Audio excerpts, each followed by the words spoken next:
saying it as I'm standing here. If the Lord asked me to stop ministry now, I stand by the God of heaven. I'm speaking. I know that they are recording this. I will never carry a mic again till Jesus comes. I love him more than ministry. I love him more than titles. Don't allow men clap you out of the will of God. You must sustain the grace and the hunger.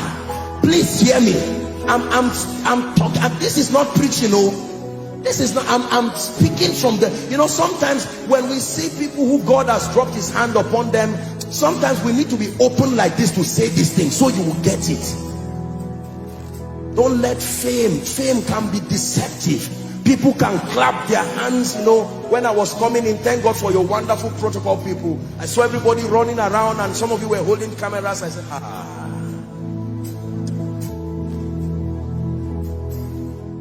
oh God, that great man is still your boy. Still your boy. Still your boy. He's somebody's father, but he's still your boy. He's somebody's mentor, but he's still your boy. He's somebody's role model, but he's still your boy. He's somebody's hero, but he's still your boy. The day you graduate yourself from the school of the Spirit and pride gives you an award for completion, that day you begin to die immediately, no matter who you are. The day your knees becomes too far from the ground, that is the day your crown will fall from your head. I tell you this.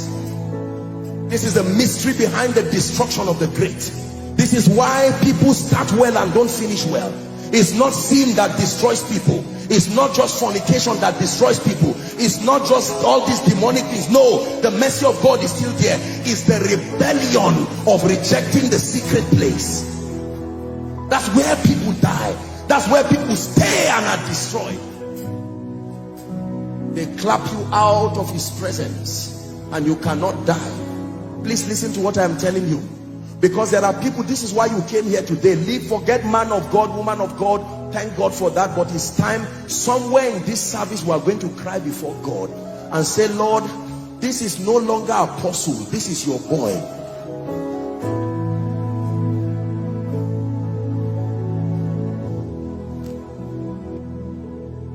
Are we together?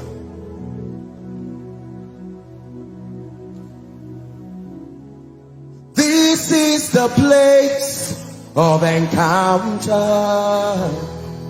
Do to me what you want.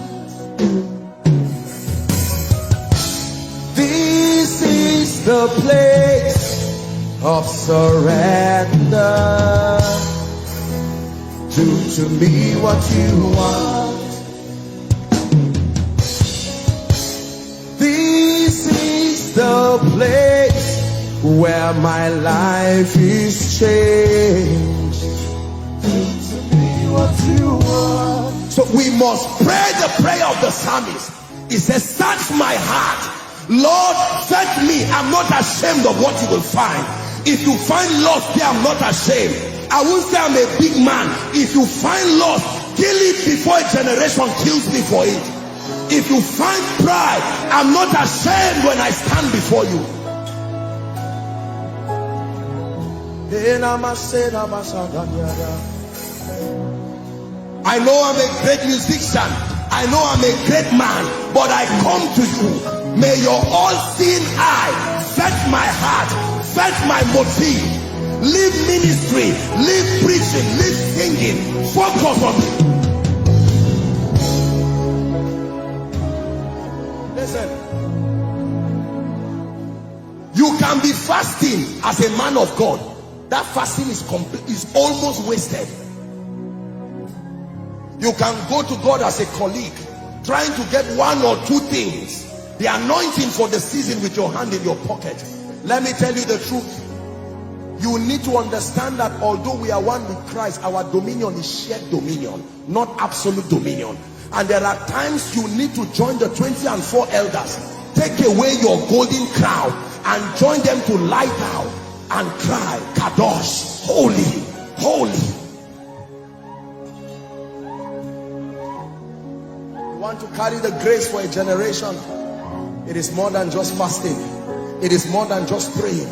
It is death.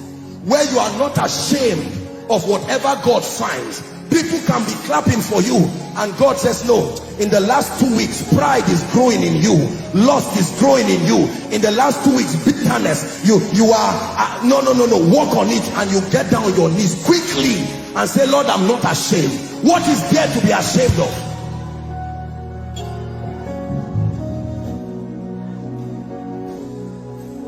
I beseech thee, brethren, by the mercies of God, that ye offer your bodies a living sacrifice. It was Apostle John who was teaching us in 1 John chapter 2. He started from verse 15 and he said, love not the world. Look up, please. Neither the things that are in the world. Love not the world. He's teaching us friendship with God. And he says, love not the world. He says, neither the things that are in the world. He says, if any man love the world, the love of the Father is not in him. That word is the word eros. Is an affinity that can distract your passion. The jealousy of God necessitates that he becomes the object of your passion, alone and at all times. Love not the world. The cosmos has a seduction to it. Money has a seduction to it. Fame has a seduction to it. Are we together? Every good thing has a seductive component to it. And it is only death that can immune you, especially in the generation that we live. Please hear what, don't pretend you are not hearing me. Oh, this is the voice of God.